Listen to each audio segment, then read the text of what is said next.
Okay, सो अब next topic हमारा है basic concepts of macro economics. ठीक है, जिसमें फर्स्ट हम पढ़ेंगे फैक्टर्स ऑफ प्रोडक्शन। अब फैक्टर्स ऑफ प्रोडक्शन क्या होते हैं? फैक्टर्स और रिसोर्सेज। फैक्टर्स मतलब रिसोर्सेज, ठीक है। फैक्टर्स का दूसरा नाम resources, which help in the production of goods and services are called factors of production. ठीक है, यानी जो भी फैक्टर्स या जो भी रिसोर्सेज किस में हेल्प करेंगे? प्रोडक्शन में हेल्प करेंगे। प्रोडक्शन मतलब किसी भी चीज़ को प्रोड्यूस करने के लिए, जैसे कि गुड्स या services are called factors of production. ठीक है, यानी कि नाम से ही पता चल रहा है फैक्टर्स ऑफ प्रोडक्शन मतलब ऐसे फैक्टर्स जो कि प्रोडक्शन में हेल्प करें। प्रोडक्शन किसकी प्रोडक्शन में? गुड्स एंड सर्विसेज के प्रोडक्शन में।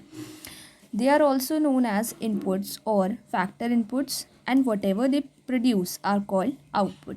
ठीक है, यानी कि फैक्टर्स और रिसोर्सेज को हम क्या बोलते हैं? इनपुट्स भी बोलते हैं या फिर फैक्टर इनपुट्स भी बोलते हैं।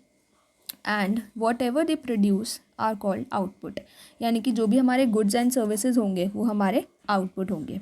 ठीक है, जैसे आप कंप्यूटर में देखते हैं या फिर अगर आप इंजीनियरिंग में भी देखें, बायोलॉजी में देखें, तो हम इनपुट यानी अंदर क्या लेते हैं? हम ऑक्सीजन लेते हैं और आउटपुट बाहर क्या छोड़ते हैं? हम कार्बन डाइऑक्साइड। ठीक है, वैसे अगर आप इंजीनियरिंग में देखें तो रेत, सीमेंट, ये सब हमारे क्या है? इनपुट्स हैं और इनसे हम आउटपुट यानी कि हम एक पूरी बिल्डिंग खड़ी कर देते हैं। ठीक है, कंप्यूटर की अगर बात की जाए तो कंप्यूटर में जो भी हम डेटा या फिर कलेक्शन देते हैं वो हमारा इनपुट होता है और जो भी प्रिंट आउट वगैरह हम निकालते हैं वो हमारा आउटपुट होता है। ठीक है, चलिए अब हम आ जाते हैं 4 मेजर फैक्टर्स ऑफ प्रोडक्शन पे। सो हमारे 4 मेन प्रकार के फैक्टर्स ऑफ प्रोडक्शन है इकोनॉमिक्स में। क्या क्या है? Land, labour, capital and entrepreneur.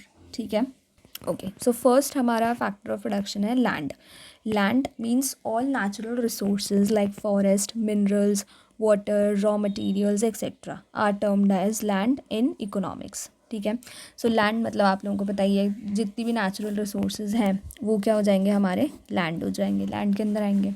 यानी कि जिस भी लैंड पे हम जो है क्या करेंगे?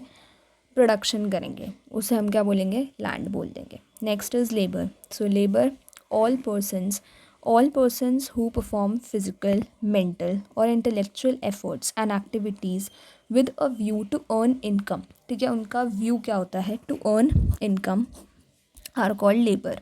ठीक है, सो जितने भी पर्सन्स हैं जो कि क्या करेंगे? या तो फिजिकल एक्टिविटी परफॉर्म करेंगे या फिर मेंटल एक्टिविटी या फिर इंटेलेक्चुअल एफर्ट्स या फिर एक्टिविटीज़ परफॉर्म करेंगे, उन्हें हम क्या बोलते हैं? लेबर। किस लिए कर रहे हैं ये लोग ये काम? For the view to earn income. ठीक है, for example workers, teachers, advocates, technicians, work done by employees and managers and other human resources, ये सब किसके अंदर आएंगे? लेबर के अंदर आएंगे। ठीक है, थर्ड हम आ जाते हैं capital. So the part of wealth which is used for further production, यानी कि आपकी जितनी भी वेल्थ है, यानी कि सपोज़ कर लो कि एक इंसान जो है 1 लाख रुपए लगा रहा है अपने बिजनेस में या फिर इंडस्ट्री में, तो या फिर प्रोडक्शन, किसी भी चीज़ की प्रोडक्शन में, तो वो क्या हो जाएगा? हमारा वेल्थ हो जाएगी। ठीक है, सो अब एक ऐसा पार्ट, कैपिटल क्या है? एक ऐसा पार्ट है हमारी वेल्थ का which is used for further production of wealth, यानी कि उस वेल्थ में से हम कुछ हिस्सा निकाल के वापस से किस में लगा रहे हैं? वापस से हम वेल्थ की प्रोडक्शन में ही लगा रहे हैं, उस हिस्से को हम बोलेंगे कैपिटल। ठीक है, for example machines, tools, building, technology and implements. ठीक है, इनको हम क्या बोलते हैं? मैन मेड रिसोर्सेज भी बोलते हैं कैपिटल को।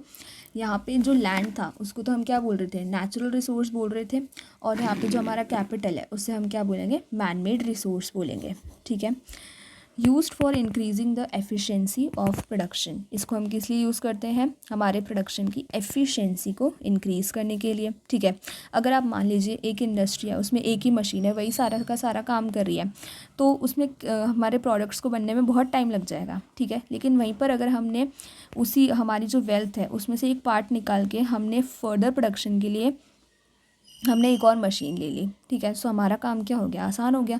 तो हमारी इससे हमारी क्या हो गई? एफिशिएंसी जो है इंक्रीज़ हो गई। ठीक है, अब हम ज़्यादा प्रोड्यूस कर पाएंगे एंड बहुत सारी अलग अलग चीज़ें भी प्रोड्यूस कर पाएंगे। ठीक है, अब लास्ट हमारा फैक्टर ऑफ प्रोडक्शन बच रहा है, वो है entrepreneur, one who runs the enterprise and keeps the production process going, यानी कि प्रोडक्शन प्रोसेस आराम से चलता रहे, ये कौन देखता है? और जो कंपनी को रन करता है या एंटरप्राइज को रन करता है उसे हम एंटरप्रेन्योर बोलते हैं।